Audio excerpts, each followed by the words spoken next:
Today we have some interesting new details on Be'lakor's combined Chaos army, so let's see how we're going to be able to put together a Legion of Shadows.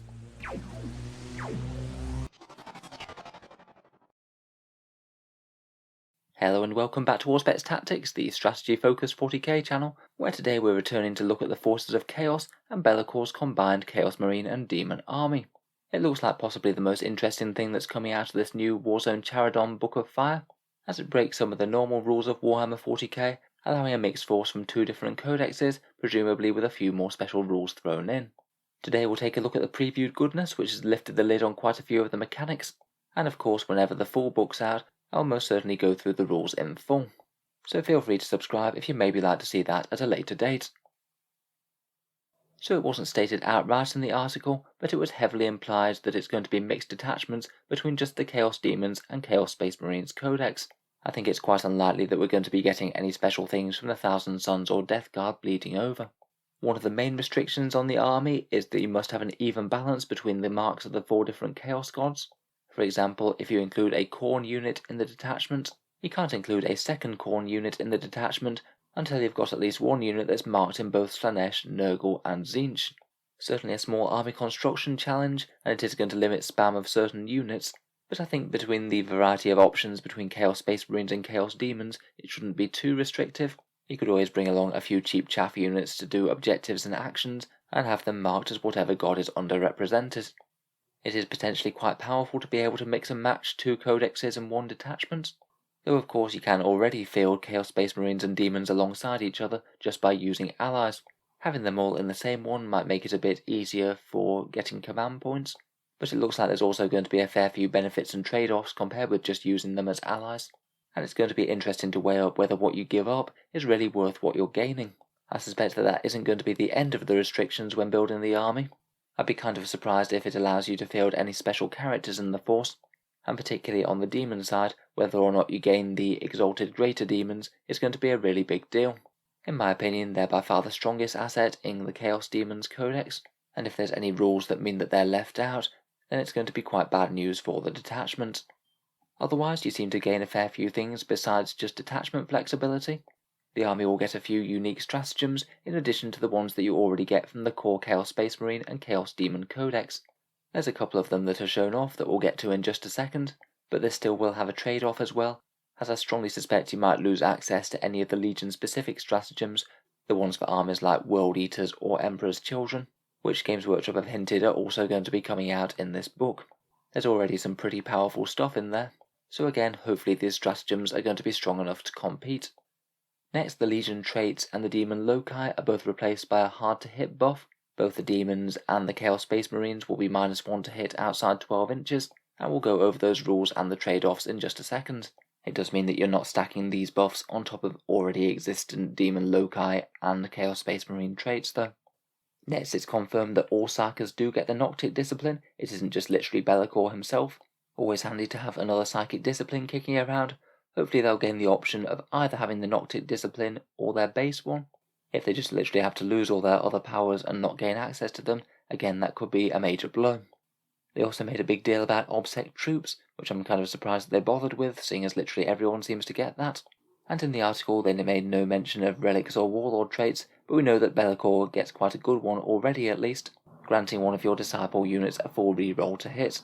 I'd guess they'd at least get a few options for relics as well, though I suppose they might just use the base ones out of Chaos Demons or Chaos Space Marines maybe. Moving on, we have 3 of the new rules shown off in full. First off, another one of the new stratagems called Legion of Shade.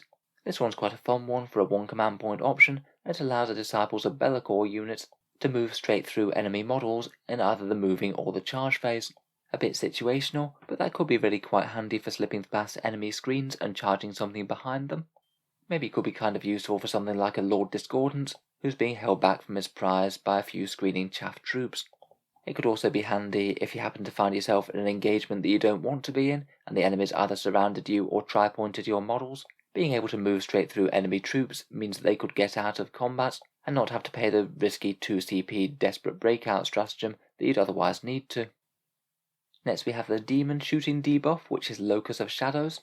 This one will likely be given to all the Chaos Demon characters in the list, and it means that any demonic disciples that are within 6 inches of the models, each time a ranged attack is targeted against the unit, the opponent can't re-roll the hit roll, and if the attacker is more than 12 inches away, then you subtract 1 from the hit roll as well. Now I think that this is really quite a powerful tool. It's a really good defensive buff, and provided you have a character around, it's going to make virtually any Chaos Demon unit far harder to shoot down at range. -1 to hit is always helpful, and no hit rerolls also counters quite a lot of damage boosts throughout 40k, and in particular hit rerolls can be really handy at dealing with modifiers, so the two rules have quite a lot of synergy. Most Chaos Demon stuff wants to be piling forward to get into close combat, so having them take less casualties before they get there is really quite nice. Obviously this will mean losing the regular demon loci, though this matters a bit depending on which god you're playing as. I think the Tzeentch and Nurgle buffs are really quite underwhelming, and this could easily be a better choice than either of theirs. I could just imagine a Nurgle character babysitting a unit of Beasts of Nurgle with this. Those things will be an absolute nightmare to gun down at range, as they're already ridiculously tough to enemy fire. Maybe it's a bit more of a trade-off for the Khorne loci of re-rolling charges, and in particular it's quite a big one for the Slaanesh demons, as they'd be losing their advance and charge ability, which is really nice. So certainly a trade-off for the followers of the Dark Prince, but seems like a massive buff to anything Tzeentch or Nurgle, making them flatly more survivable when they're near their characters. If Be'lakor can field Exalted Greater Demons, this could be really nice on things like Bloodthirsters or Great Unclean Ones. Finally, for the Chaos Space Marines, we have the Disciples of Shadows Legion traits. This one also has the very similar -1 to hit at greater than 12-inch range, so basically the same as the Alpha Legion, but they also get an additional benefit in that each time a combat attrition test is taken for them, you get to add 1 to the combat attrition roll. I guess a few less casualties to morale here and there never really hurts. In any case, as with Alpha Legion, the trait kind of incentivizes you to play more ranged units, and I'd say compared with some of the other base Legion traits, this one is one of the better ones, but you will lose out on some of the other powerful options, such as their unique stratagems, warlord traits, and relics. Maybe it could help incentivize one of the Slaanesh units using Endless Cacophony. A big unit of double shooting Noise Marines or Obliterators usually does work. Otherwise, we have seen a few other rules for the Disciples of Be'lakor already.